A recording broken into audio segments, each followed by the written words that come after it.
അപ്പോൾ നമ്മുടെ ശ്രദ്ധയുണ്ടാവേണ്ടത് ഈ ശക്തികൾ രാജ്യത്തിൻ്റെ പൊതുവായ ശ്രദ്ധ തിരിച്ചുവിടാനാണ് ബോധപൂർവം വർഗീയ സംഘർഷം വളർത്തിക്കൊണ്ടുവരുന്നത്.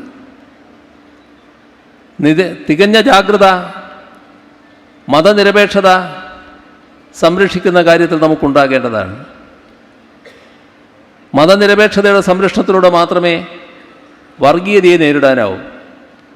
ഇപ്പോൾ വർഗീയതയുടെ കാര്യത്തിൽ നാം കാണേണ്ടത് കേരളത്തിലെ വർഗീയ ശക്തികൾ അഴിഞ്ഞാടുന്ന അവസ്ഥയില്ലാതിരിക്കുന്നത് അവരൊരു ദയ കാണിക്കുന്നത് കൊണ്ടല്ല, അവർക്കെതിരെയുള്ള വികാരം വളരെ ശക്തമാണ്. അപ്പോൾ വർഗീയതയോട് വിട്ടുവീഴ്ചയില്ലാത്ത സമീപനം സ്വീകരിക്കാനാവണം. മതനിരപേക്ഷമാണ് എന്ന് പറഞ്ഞതുകൊണ്ട് മാത്രം അത് പോരാ.